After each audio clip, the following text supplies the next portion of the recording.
Na alam natin yung history ni Jun Losada, 'di ba? Kasi hindi nga natin kilala siya. So ito, ang sabi, the story of Jun Losada, a hero's journey from whistleblower to freedom. In a time when corruption continues to plague our institution, Jun Losada example remind us that there are still heroes among us, ordinary citizens who choose to do extraordinary things when faced with extraordinary circumstances. His story is a testament to the power of truth and the indomitable spirit of those who refuse to be silenced by intimidation or persecution. Ibig sabihin, sa panahon natin ngayon na mukhang imposible na yung magsabi ng katotohanan o humawak sa katotohanan, merong isang Losada, merong isang Jun Losada na hindi binitawan ang katotohanan, kundi iniyakap niya talaga ang katotohanan. At hindi siya tumahimik na isigaw ang katotohanan sa kabila ng maraming death threat, intimidation at persecution siyang hinarap. Still isinisigaw niya pa rin yung katotohanan kahit maraming death threat. Nakulong na siya 16 years. Tapos marami na siyang naisakripisyo, still isinisigaw niya pa rin yung katotohanan, di ba? Isinasapumumuhay niya pa rin yung katotohanan. So ibig sabihin, ibang klase si Jun Losada, di ba? Sabi dito, Rodolfo Noel Imperial Losada Jr., known simply as Jun Losada, stand as one of the most significant whistleblower in the Philippine history. Born in Ligao, Albay, this electronics and communication engineer graduated from the University of Santo Tomas in 1984 and built distinguished 20-year career in the private sector before entering government service. Jun is married to Violeta Losada and together they have children who were studying at LaSalle Green Hills when the family was thrust into the national spotlight. The couple's commitment to truth would cost them dearly as both would face legal persecution during. Jun Losada encouraged to expose corruption at the highest level of the government. The National Broadband Network scandal, ito yung ZTE. The saga began in 2004 when Jun was appointed as president and CEO of the Philippine Forest Corporation, PFC, a government-owned entity under the Department of Environment and Natural Resources. From 2005 to 2008, he simultaneously served as technical advisor to Romulo Neri, the Director General of National Economic and Development Authority sa NEDA. So, Vera Files to Vera Files. So, ibig sabihin, technical advisor siya ni Romulo Neri ng NEDA. In this capacity, Jun became an insider to one of the most controversial infrastructure project in the Philippine history, the National Broadband Network NBN deal with China's ZTE Corporation. Ito, involved na naman yung komunistang China. Tingnan nyo. The project valued at $329.5 million was intended to create telecommunication network linking government offices nationwide. Parang internet nationwide, no? Network linking government. So, ibig sabihin, parang internet, ganun. The corruption unveiled, the scandal began to unravel when it became apparent that the contract was grossly overpriced to accommodate massive kickback. According to testimony and evidence that emerged, Benjamin Abalos Sr., the then Commission on Electronic Election Chairman, the Commission on Election Chairman allegedly stood to receive 130 million. Putek, antindi pala ginito ni ni Benjamin Abalos Sr., in commission for brokering the deal. Ang galing, 130 million. Kaya pala maraming galit doon sa anak niya.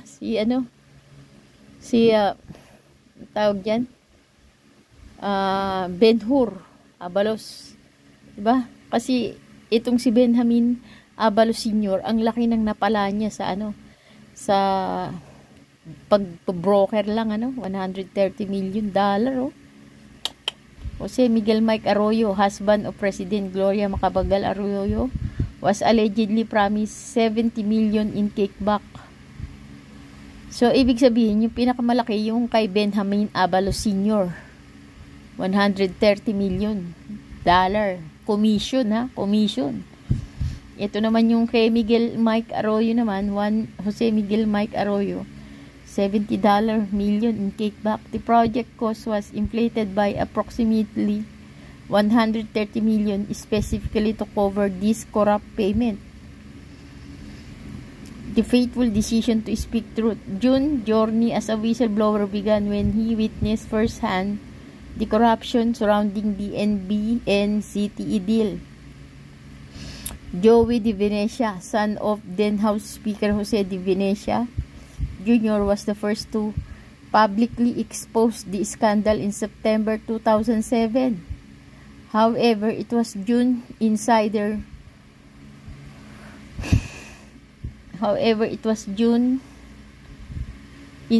knowledge as NERI technical advisor that would prove most damaging to the corrupt official. So, yung ibig sabihin yung si June insider, sino yung June? Siya.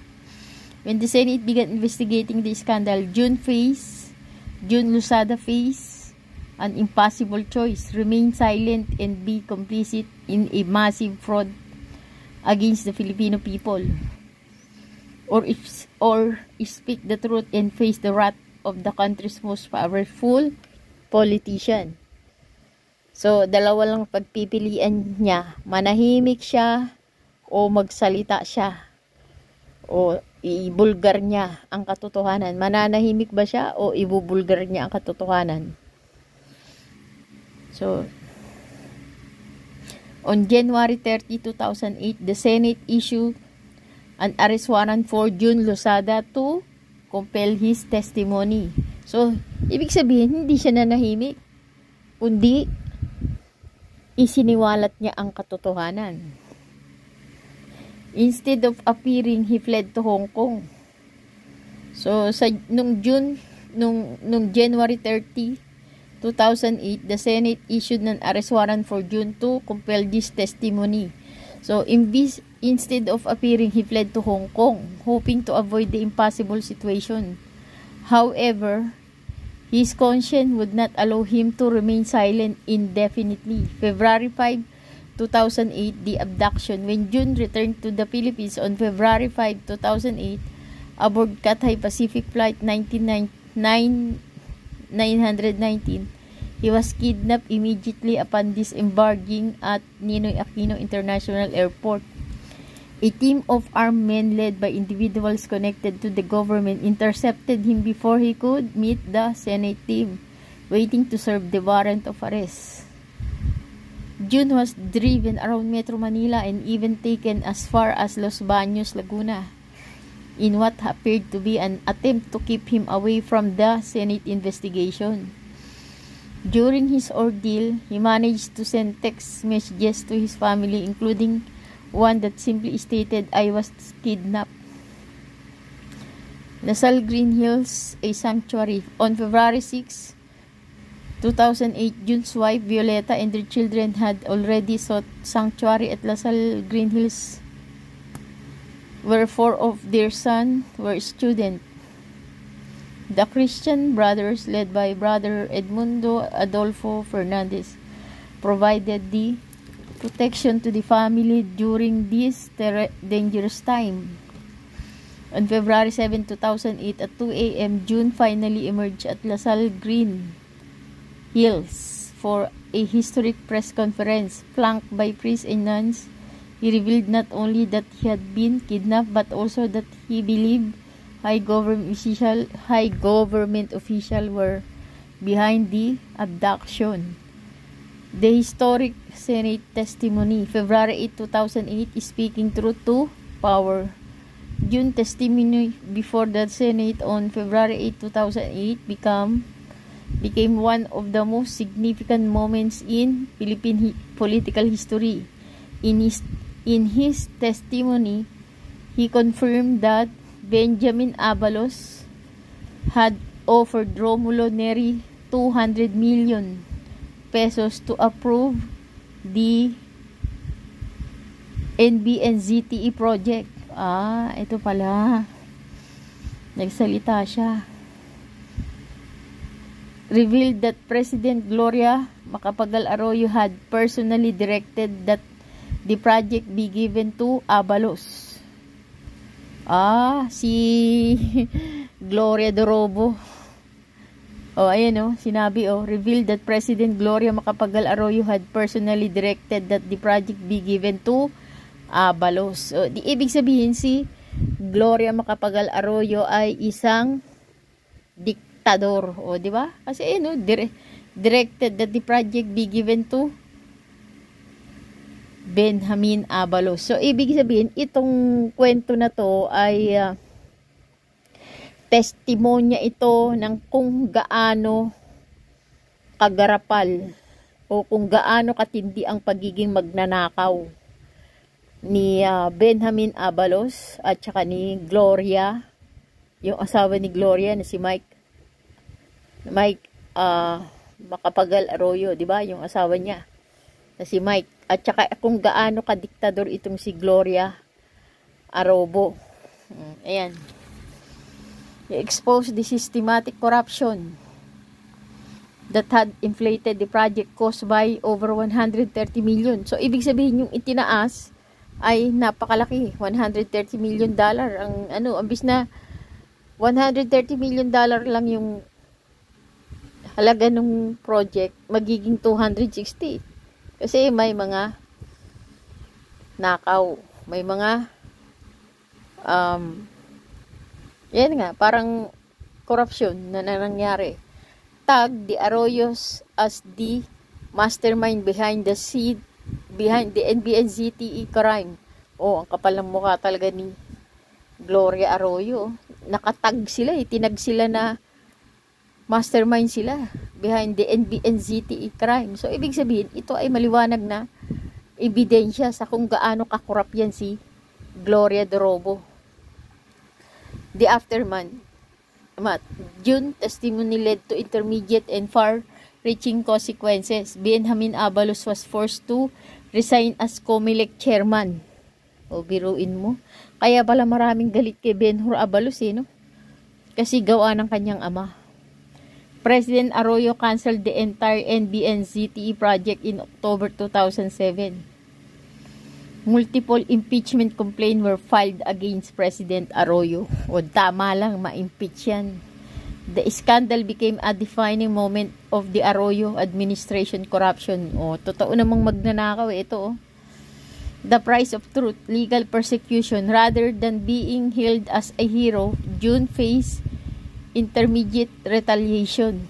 Mike Defensor, a close ally of President Arroyo, filed perjury charges against June in 2008.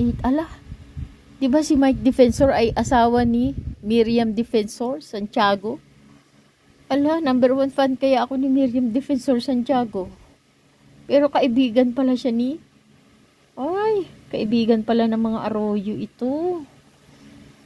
Nako, parang nawawalan tuloy ako ng ganang maging Hindi ko na hero. June's wife, Violet, was also charged with perjury for filing a habeas corpus petition during his kidnapping. Both face multiple additional charges designed to intimidate and silence them. The graft conviction. In a cruel irony, while the major player in the NBNZTE scandal largely escaped justice, June was convicted of a separate graft charge. The case involved his alleged improper awarding of 6.59 hectares of public land to his brother Orlando Losada through the Philippine Forest Corporation Lupang Hinirang Program. August 2016. So ito na, kinutkot na yung kanyang mga kasalanan. Yan na Nagkaroon siya ng Ito na yung June was convicted on a separate graft charge. The case involved his alleged improper awarding of 6.59 o bali 6.6 hectares of public land to his brother. So ibig sabihin, maibinigay na 6.6 hectares itong si June Losada sa kanyang kapatid through the Philippine Forest Corporation lupang hinirang program. August 2016, the Sandigan Bayan convicted June and Orlando Losada. Ito yung kapatid niya na binigyan niya ng 6.6 hectare ng lupa. Ipinakulong sila dahil doon sa graft and corruption charges, sentencing them to 6 to 10 years in prison. The Supreme Court denied their appeal. March 2022, the Supreme Court ruling was publicized. June 2, 2022, the Losada brothers surrendered to NBI prison. The final test. June spent nearly 3 years in New Bilibid prison. 3 years lang, from June 2022 to May 2025. Even in prison, he demonstrated the same character that made him a whistleblower. 5 years at the reception in the Diagnostic Center prison, gang leaders made him bosyo. Ginawa siyang mayor of the 200 inmates, recognizing his integrity. 7 months in the medium security command, he taught illiterate cellmate to read and write. Nagturo siya doon kung paano magbasa at magsulat. Final year in the minimum security area, he preached the word of God and taught about Dr. Jose Rizal history. Throughout his imprisonment, June never wavered in his commitment to truth. So, isinapamuhay niya yung katotohanan. As he stated when entering prison, my enemies made good with their threats that they will make me regret telling the truth. Sabi niya, yung mga kalambagang ko, gumawa talaga ng mabuting paraan para hindi ako magsisi sa pagsasalita ng katotohanan. Pinakulong siya. But they will not succeed in making me regret my decision to side with the truth and the people. So, ibig sabihin, kahit pinakulong siya, nagdesisyon pa rin siya na mahalin ang katotohanan at ang mga tao. Freedom at last. On May 5, 19, on May 9, 2025, after serving the minimum period of their sentences, June and Orlando Losada were released on parole from New Bilibid prison. The Bureau of Correction confirmed their release, marking the end of a nearly 3 years ordeal that began with their surrender in 2022. They released the announced publicly. Their release was announced publicly on July 9, 2025, finally bringing news on June's freedom to the Filipino people who had supported him throughout his trial. The broader impact. What the NBN-ZTE scandal revealed. The NBN-ZTE scandal brought to light primarily through June's courage exposed systematic corruption at the highest level of government. Yan, yung mga magnanakaw sa gobyerno na katulad ng mag-asawang Dorobo o mag-asawang Arroyo. Yung asawa niya si Mike, 'di ba? At saka yan si Gloria ay parehas magnanakaw. At kasama din yung Benjamin Abalos na tatay ni Benhur Abalos, 'di ba? Isang malaking kahihiyan yan yung maitanghal kayo sa Hall of Famer, the number 1 corrupt official in the government of the Philippines. 'Di ba? Systematic corruption at the highest level of government, the willingness of powerful official to use kidnapping and intimidation against whistleblower. O yan, yung mga whistleblower. O sino to? Si June, si Dondon Patidongan. The failure of institution to protect those who expose corruption. O yan. Kaninong kasalanan? Yung institusyon ng gobyerno ng Pilipinas. Mahinang klaseng gobyerno to pagdating sa mga buhaya. Hindi man lang nila pinoprotektahan yung mga nagsasabi ng katotohanan, bagkus ikinukulong pa nila. O sino na ang magsasabi ng katotohanan kung ganyan? Wala na, maduduwag na kasi pag nagsabi ng katotohanan, ikinukulong. Wala na magsasabi ng katotohanan. The failure of institution to protect those who expose corruption. The personal cost of standing up for truth in a corrupt system. The irony of justice. While June served nearly 3 years in prison for relatively minor graft case, the major player in the NBNCT scandal largely escaped consequences. So, hindi man lang sila. Benjamin Abalos was acquitted of graft charges in 2016. O, kapal ng mukha ng mga animal. Di man lang sila naparusahan. Gloria Macapagal Arroyo faced charges but they were eventually dismissed. So, hindi man lang naparusahan ng mga magnanakaw talaga. Mike Arroyo and other key figures avoided significant punishment. The people who stood by truth throughout his ordeal. June was supported by Association of Major Religious Superior of the Philippines. Association of Major Religious Superior of the Philippines and the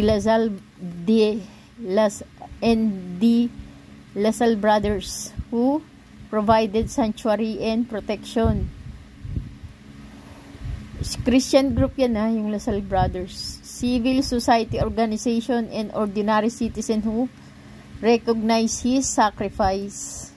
His family, particularly his wife Violet, who endured legal persecution alongside him. Young Filipino who saw in him a model of integrity and courage. Legacy of courage. June Losada's story represents the more than just one man's courage. It embodies the Filipino people struggle for accountability and transparency in government. His willingness to sacrifice his freedom, his family security, and his personal well-being for the truth serve as an inspiration to all who believe that corruption must be exposed regardless of the personal cause. As June once said, hindi ko pinagsisisihan ang ginawa kong pagpanig sa katotohanan.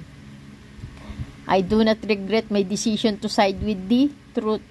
His story reminds us that in a world where powerful interests often prevail over justice, there are still individuals willing to pay the ultimate price for integrity. A thank you long overdue. Losada released from prison on May 9, 2025 marks not just the end of his personal ordeal but a moment for the Filipino people to reflect on the true meaning of patriotism and sacrifice. His courage to speak truth to power, his willingness to endure kidnapping, legal persecution and imprisonment, his unwavering commitment to the Filipino people deserve not just recognition but our deepest gratitude. Tama lang napasalamatan si June Losada kasi siya ang magandang role model. Isa siyang role model para sa mga whistleblower katulad ni Dondon Patidongan.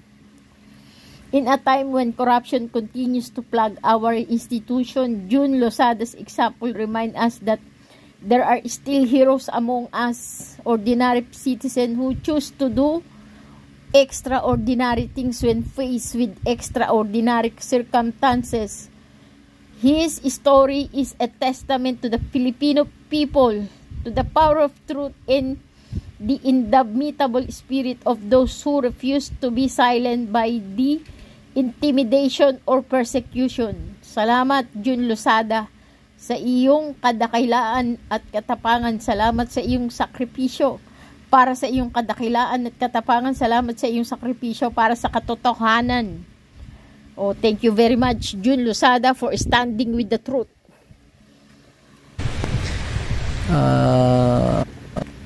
Night before.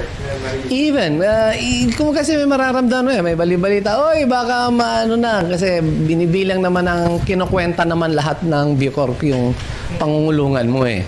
So, malalaman naman kung malapit ka na, hindi pa.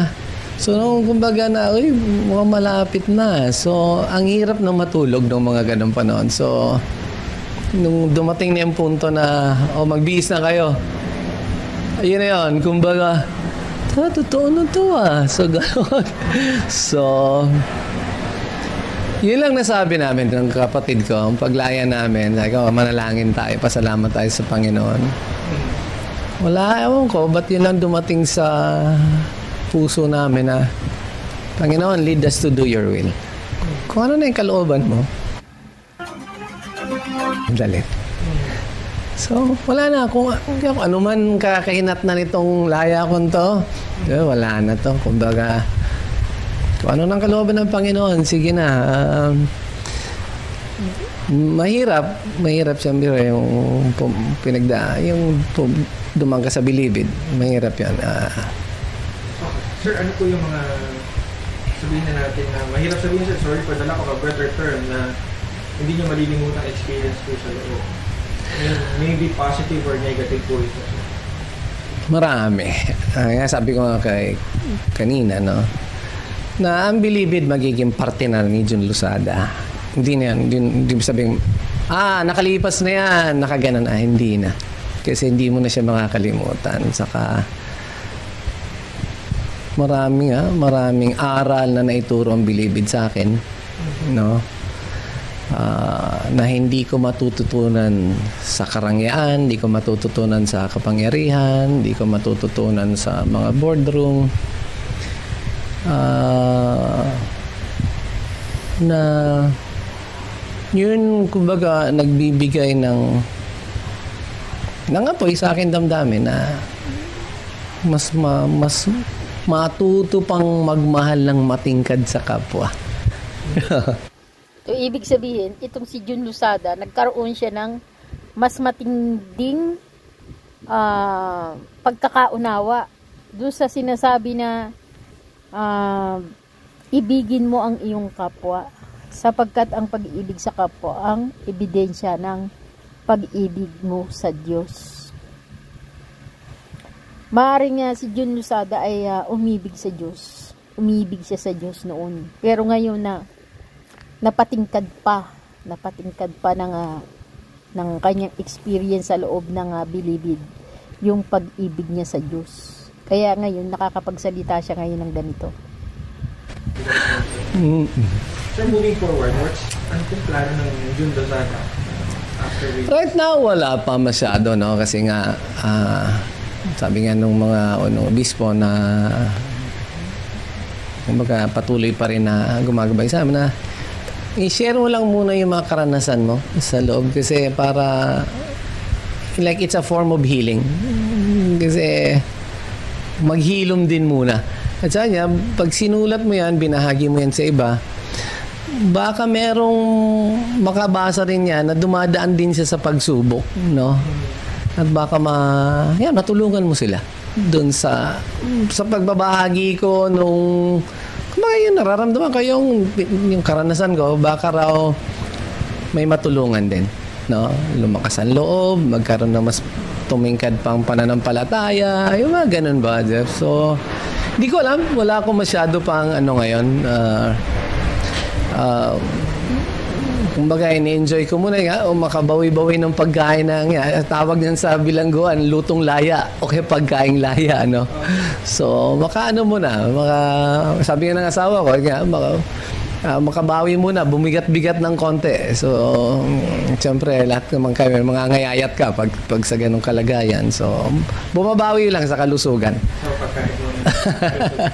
Any regrets? Wala pa rin. Wala. Sabi ko nga, mas lalong umigting yung pagmamahal sa katotohanan, sa paninindigan sa tama. Kasi sa dulo nito dyan, sabi ko na yun naman katotohanan na ang nagtatanggol sa akin eh. Kasi pag 2008 yun eh, so this is like 17 years ago. Pag tinanong mo kami ngayon, saka yung mga tumistigo ron sa Senado, yun pa rin naman ang sasabihin ko eh. Pero yung mga kasama ko nun doon, kung hawak mo yung TSN ng Senado, tanungin mo rin sila. Nung dati nung tinanong sa kanila, tingnan mo kung yung sagot nila ganun pa rin. Diba? So, natutunan ko rin, siguro meron mang itinuturo bilibid sa isang katulad ko, yung kababaang loob. Na isang kaibangan na isipin mo na pwede mo ilig. So, isa yung virtue ng kababaang loob na hindi niya natutunan sa labas. Pero doon niya natutunan sa loob ng bilibid.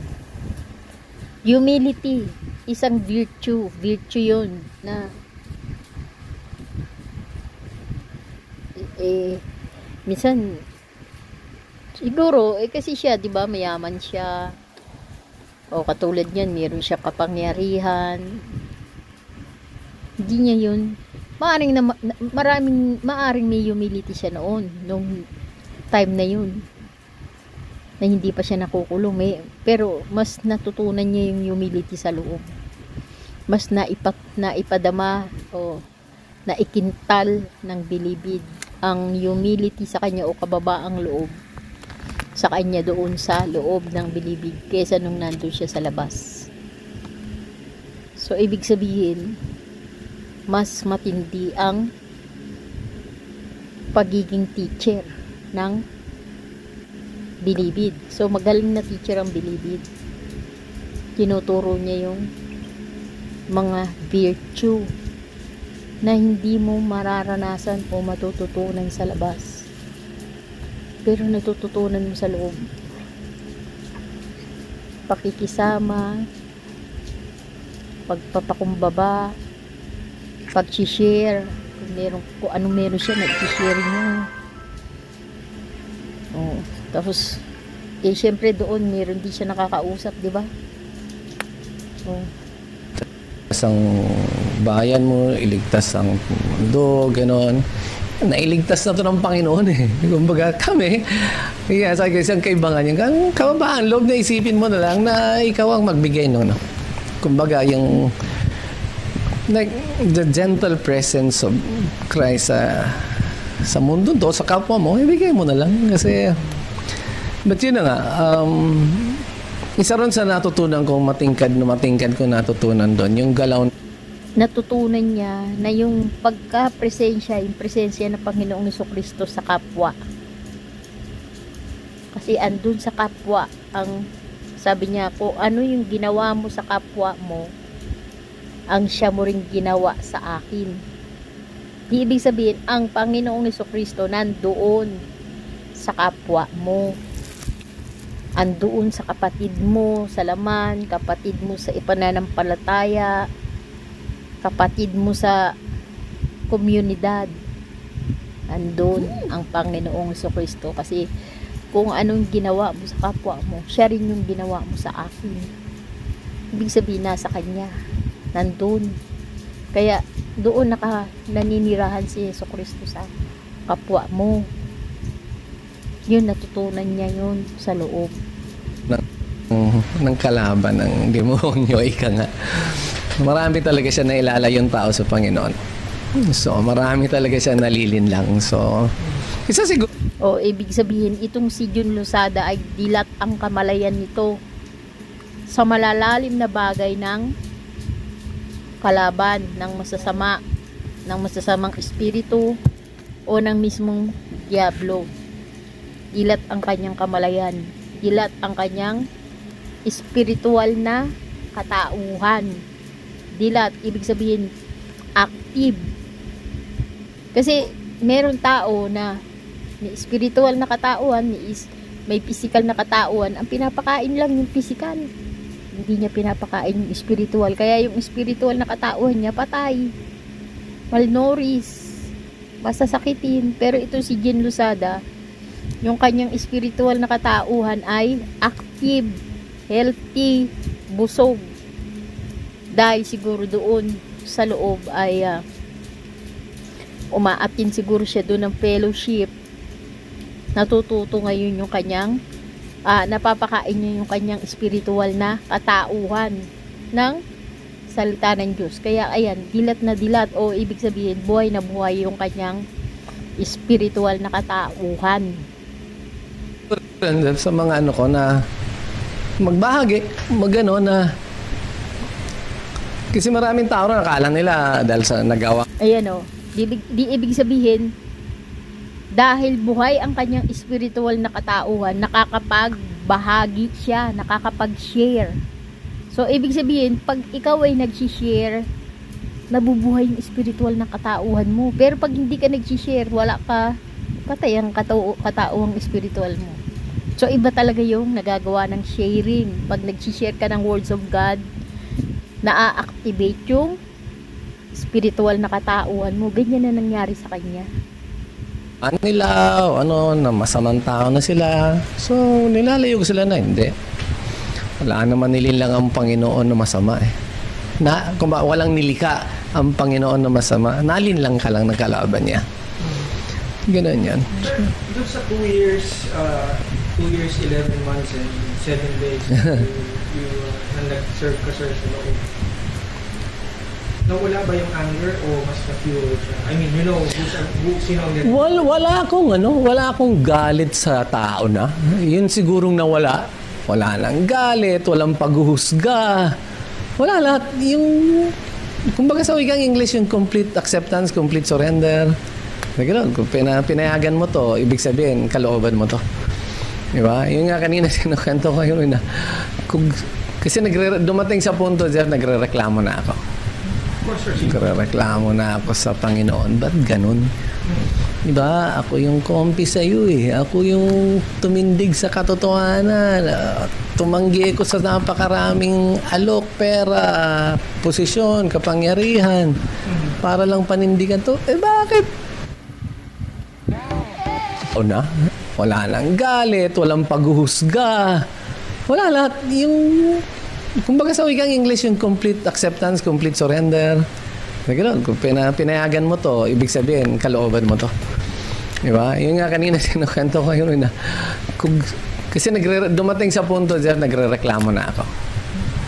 Nagre-reklamo na ako sa Panginoon. Ba't ganun? Diba? Ako yung kompi sa iyo eh. Ako yung tumindig sa katotohanan. Tumanggi ko sa napakaraming. Yun na nga ang mahirap sa mundong ito. Pag tumindig ka sa katotohanan dito sa mundong ito, merong katapat na consequences. May katapat na consequences, may mga masasacrifice ka. Katulad niya, na-sacrifice ang kanyang kalayaan kasi tumindig siya sa katotohanan. Pag ikaw ay tumitindig sa katotohanan, may mga maisasakripisyo ka talaga. Di ba? Kung sino pa nga yung tumindig sa katotohanan, siya pa yung nakulong. Yun ang ibig niya sabihin. Kasi, katotohanan yung tinindigan niya eh. Ang sabi nga, di ba, mahirap gumawa ng mabuti. Pero ang paggawa ng masama, madali. Madali lang gumawa ng masama. Pero ang paggawa ng mabuti, napakahirap. May maisasacrifice ka talaga. Alok, pera, posisyon, kapangyarihan. Para lang panindigan to. Bakit? Ito lang tigil. Bakit ako pa rin, di ba? Oo, lalo kasi noon, nung panahon niyon, medyo marami talagang pinagdadaanan noon. So, mas kasi noon, gawin yun, dinaanan ako ng daga sa mukha ko. So doon daga sa mukha ko, sa katawan ko. Reklamo na talaga ako. Nauntog pa ako doon. Hindi na raw naalis yung marka nung hanggang reklamo na. And then sa kabutihan at sa awa, sa habag siguro ng Panginoon, tinuruan na rin lang niya ako na kung pinayagan ng Panginoon Diyos to, ibig sabihin kasama yan sa plano sa iyo. First, pasensya na, Yeah. I know we agreed during the pre-interview, sir. Wala ka nang galit kay former President Gloria Macapagal? Wala. Kahit naman dati, wala namang ano. Kahit naman dati. Other occasions, sir, sana Wala. Ibig sabihin, nung panahon ni Gloria Dorobo, ito yung nangyari sa kanya. So, ibig sabihin yung tinatanong ay kung wala na ba siyang galit kay Gloria Dorobo. Sabi niya, wala na. And you're the only one na... Wala akong ano doon. Ganun talaga. Kumbaga, kahit naman dati, Di ibig sabihin ito ay isa sa mga naging biktima ni Gloria Dorobo. my heart is not a fertile ground for anger eh. Kahit mo lang dati pa. Wala. Even if, sir, na kita naman natin na ako, sir, mismo, ikaw, I feel like you're being singled out. Ikaw lang yung napin down dito. Do you feel that? Ano kasi, ako yung tumindig eh. Ako yung nagpakatotoo eh. So, natural lang yan. Kumbaga, para sa akin din na nga, tanggap ko lahat yan. And no regrets. Wala. Sabi ko nga, iisang buhay lang naman tayo sa mundong to. Sayang ang panahon dito kung gagamitin mo sa galit, sa pagsisisi ng mga... Correct. Tama. Napakaikli ng mundo. Ay, napakaikli ng buhay. Di ba? Naalala mo, yung gigising ka sa umaga. O minsan, kekembot ka lang, magluluto ka lang, makita mo, mamaya, gabi na. Napakaikli ng buhay sa mundo para gugulin mo sa galit. Diba? Tama siya. Wala yan. So, like ako ngayon, 62 na ako. Nagdoon na ako sa bilangguan, nag-senior citizen eh. So, wala. Ang ano na lang is, paano magagamit ang nalalabing panahon ko sa mundong to na, mapakita mo talaga. Sabi ko kay Carmina kanina, ang pananampalataya ko na baka simple, mahalin mo kapwa mo katulad ng pagmamahal ng Panginoon sa iyo. So, wala akong nakikitang kaaway mo yan, sabi nga niya. Diba, totoo lang yun naman yung sinasabi na ibigin mo ang iyong kapwa tulad ng pag-ibig ng Diyos sa iyo. So, di ba ibig sabihin, dalawa lang naman yung kalooban ng Diyos eh. Ibigin mo ang Diyos Ama ng buong puso mo't kaluluwa. Ibigin mo yung kapwa mo. Sapagkat yung pag-ibig mo sa kapwa mo, ang ebidensya naman ng pag-ibig mo sa Diyos Ama. So, ang unang kalooban ng Diyos Ama ay ibigin mo ang Diyos Ama ng buong puso mo't kaluluwa. O, di ba? Yun ang unang kautusan. Iibigin ang Diyos Ama at Diyos Anak at Diyos Espiritu Santo ng buong puso't kaluluwa. Kaya sinabi naman Diyos Ama kasi nakapaloob dun yung Diyos Anak at Diyos Espiritu Santo. So, iibigin mo ng buong puso mo't kaluluwa. Pero ang tanong, paano mo iibigin ang Diyos Ama?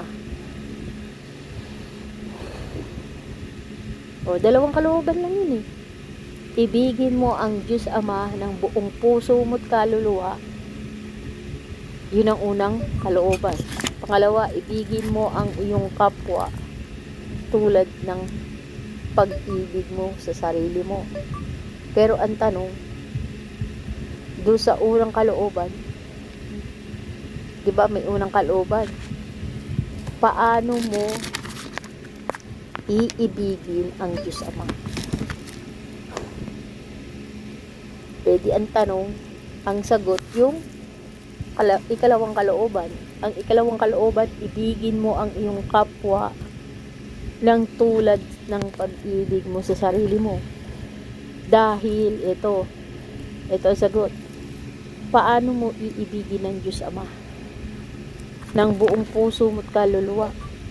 Ang sabi, ibigin mo ang iyong kapwa ng tulad sa sarili mo, sapagkat ang pag-ibig mo sa kapwa ang ebidensya ng pag-ibig mo sa Diyos Ama. O so, paano mo maiibig ang Diyos Ama? Ang tanong, edi sa pamamagitan ng pag-ibig mo sa kapwa. Di ba? Kasi yung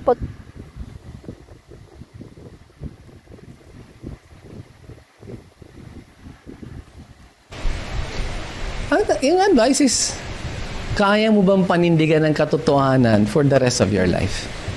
Ayan. Pero sir, have you heard of Aristotle?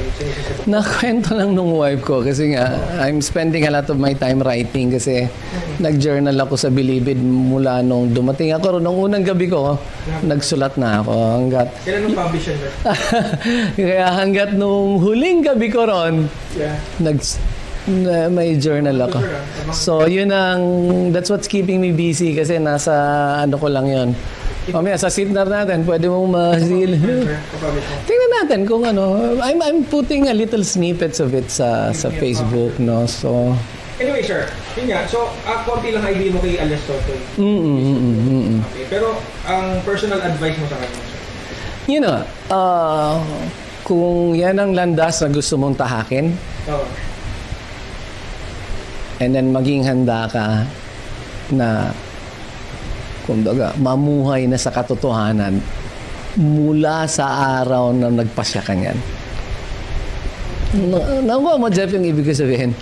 Oo, kasi kumbaga, you're the embodiment of truth. Yeah, and then hindi na pwede na,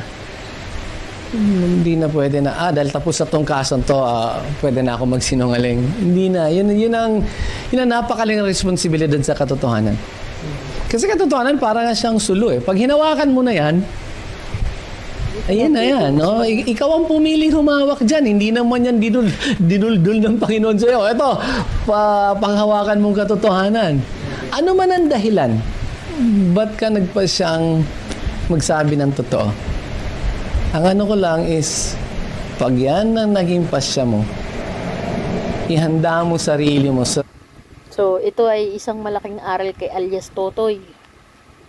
O Don Patidongan. Diba? Ikaw, Don Patidongan. Dahil pinili mo mag-whistleblower. Kasi whistleblower din tong si, Jun Losada nung panahon ni Gloria Dorobo. Gloria, alam mo na yung Dorobo sa diba? Magnanakaw. Oh, Gloria magnanakaw. So, ito, siya yung whistleblower doon sa panahon na yun. Oh, ngayon, ikaw, Totoy, ikaw ngayon ang whistleblower ngayon sa panahon na to. Kaya mo bang mabuhay sa katotohanan? Ibig sabihin, pagka yan, hinawakan mo ang katotohanan, habang buhay mo na yan, hahawakan.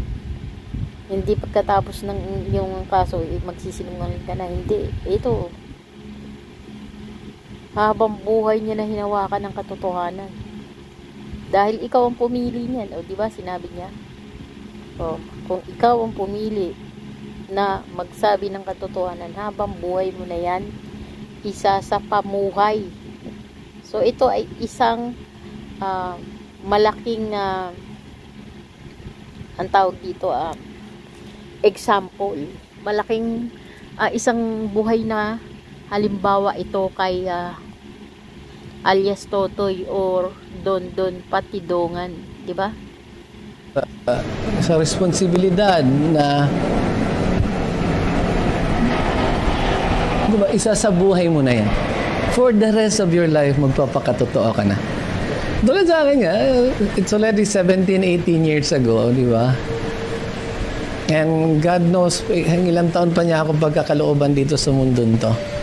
Yun na yung kumbagang responsibilidad mo na may panahon na nagtiwala tao sa'yo, na ikaw nagsasabi ng totoo, kahit ano pang mangyari, kahit nga nakakulong ka na, yun pa rin sinasabi ng tao, hindi, kaya lang yan kinulong dahil lang ginantihan lang yan, di ba?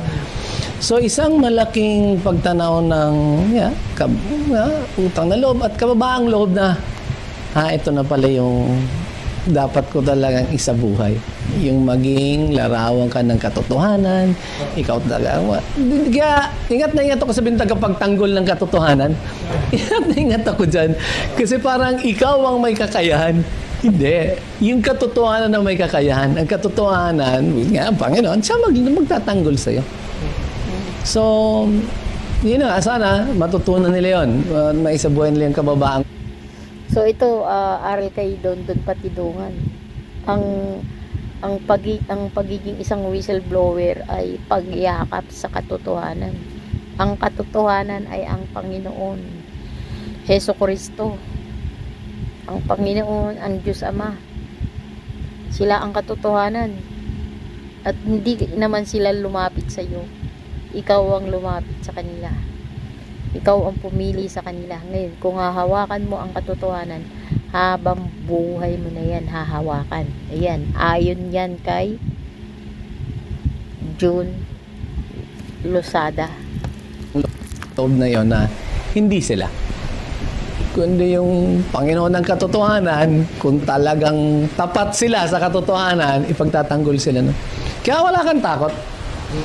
Sa dami ko ng death threat, sa daming kaso, kung ano-ano na nangyari sa akin, kaya wala nang takot. Kaya tanong, may takot ka ba? Wala. Kasi nga, sinong pwedeng, if kami nga ng Panginoon, if I'm with you, parang who can be against you? Parang, siyempre, kalaban ka nung dilim, pero wala na, Jeff, wala na akong ano dyan.